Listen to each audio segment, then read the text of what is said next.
This is London, the diverse beating heart of Britain, home to over 9 million people. And 5,786 miles away, in the middle of the Indian Ocean, this is its last colony.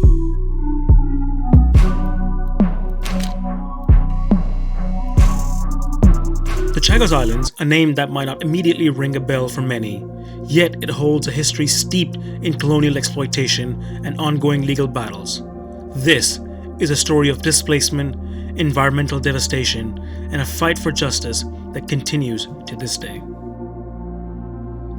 Look at this. These are the Chagos Islands, equidistant from Africa, India, and Australia. In the vast nothingness of the Indian Ocean archipelago is home to the latest overseas colonies in the new Anglo-Atlantic Empire. If we zoom in here, this is Diego Garcia, the biggest island of the chain. And this is the American military base on Diego Garcia. The 1960s were a time of massive global change. The United Nations had just come out with their Charter for Decolonization.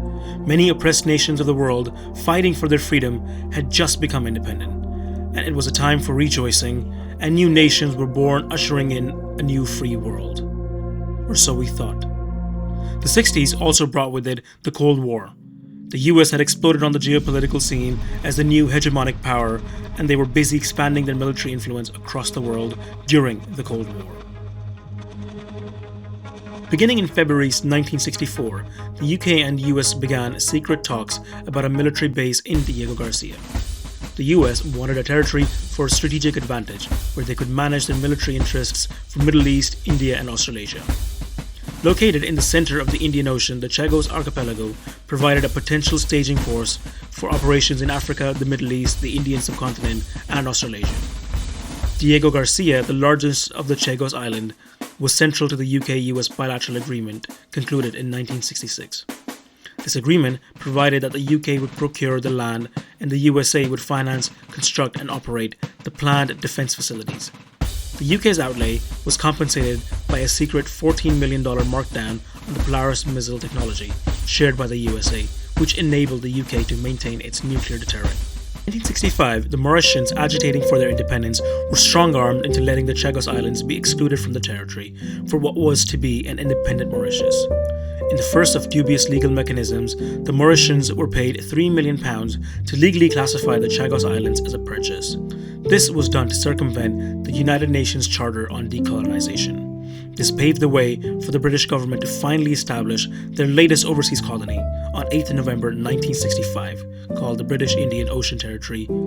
But before the construction could begin on the new American base at Diego Garcia, the Brits had one contentious issue to deal with: the presence of the Chagosian people, the native inhabitants of the island.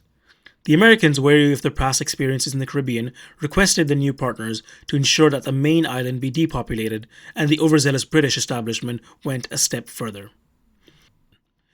In order to solve their issue, the lawyers of the government came up with a thoroughly cruel way to expel the Chagosian people from their land.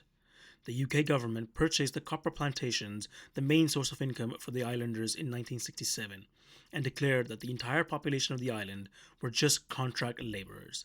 Since they had no property interests beyond mere licenses, treating the expulsion of the entire population as a property issue, the islanders lacked a formal landholdings allowed the UK government to assert that no one has any right to reside permanently on the island. Starting in March 1969, the Chagosians visiting Mauritius found that they were no longer allowed to board the steamer home. They were told their contracts to work on Diego Garcia had expired. This left them homeless, jobless, and without means to support themselves. October 1971, the Chagosians on Diego Garcia had all been removed. By May 1973, the plantation on Perros Baños Atoll was closed and the last of the islanders sent to Seychelles or Mauritius. In total, over 2,000 Chagosians were forced out of their native homelands. Their livelihoods were stolen and dumped en masse on the streets of Mauritius and Seychelles. The callous, legally murky, and morally repugnant imperialist behavior of the British establishment was just the latest in a series of its imperialist crimes. Since 1976, the Diego Garcia base has been the front line in the Anglo-American overseas operations. From the Gulf War, the invasions of Afghanistan and Iraq, and many secret operations have all been conducted from here. In October 2024, the UK government decided to hand over the Chagos Islands to Mauritius, ending years of bitter dispute over Britain's last African colony. This agreement will allow a right of return for Chagosians, except for on the main Diego Garcia Island. This has come after 50 years of legal and political battles fought by the Chagosian people. People like Olivier Bancoult, the leader of the Chagos refugee group, who has spent his entire life fighting for the right to return to his homeland.